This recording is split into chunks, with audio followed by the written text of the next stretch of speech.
Capítulo 19. Ao terceiro mês da saída dos filhos de Israel da terra do Egito, no mesmo dia chegaram ao deserto de Sinai. Porque partiram de Refidim e entraram no deserto de Sinai, onde se acamparam. Israel, pois, ali se acampou em frente ao monte. E subiu Moisés a Deus, e o Senhor o chamou do monte, dizendo: Assim falarás à casa de Jacó, e anunciarás aos filhos de Israel. Vós tendes visto o que fiz aos egípcios, como vos levei sobre asas de águias, e vos trouxe a mim. Agora, pois, se diligentemente ouvirdes a minha voz e guardardes a minha aliança, então sereis a minha propriedade peculiar dentre todos os povos, porque toda a terra é minha. E vós me sereis um reino sacerdotal e o povo santo.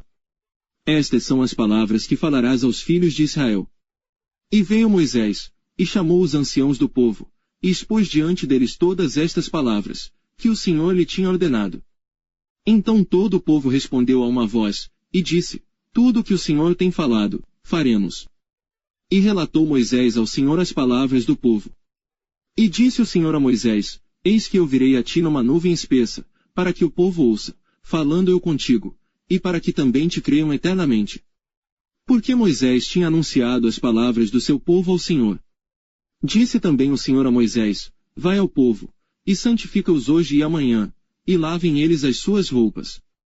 E estejam prontos para o terceiro dia, porquanto no terceiro dia o Senhor descerá diante dos olhos de todo o povo sobre o monte Sinai.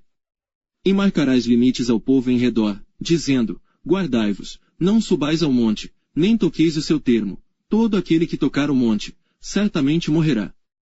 Nenhuma mão tocará nele, porque certamente será apedrejado ou asseteado, quer seja animal, quer seja homem, não viverá.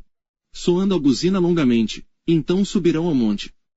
Então Moisés desceu do monte ao povo, e santificou o povo, e lavaram as suas roupas. E disse ao povo: Estai prontos ao terceiro dia, e não vos chegueis à mulher.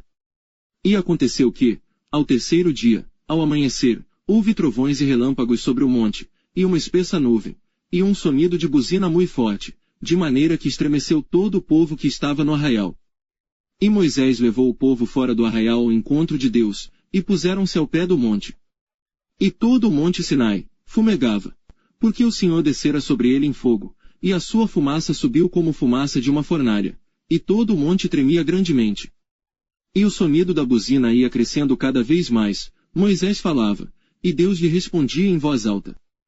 E, descendo o Senhor sobre o monte Sinai, sobre o cume do monte, chamou o Senhor a Moisés ao cume do monte, e Moisés subiu. E disse o Senhor a Moisés: Desce, adverte ao povo que não traspasse o termo para ver o Senhor, para que muitos deles não pereçam. E também os sacerdotes, que se chegam ao Senhor, se hão de santificar, para que o Senhor não se lance sobre eles. Então disse Moisés ao Senhor: O povo não poderá subir ao monte Sinai, porque tu nos tens advertido, dizendo: Marca termos ao redor do monte, e santifica-o. E disse-lhe o Senhor: Vai, desce, depois subirás tu, e Arão contigo, os sacerdotes, porém, e o povo não traspassem o termo para subir ao Senhor, para que não se lance sobre eles. Então Moisés desceu ao povo, e disse-lhe isto: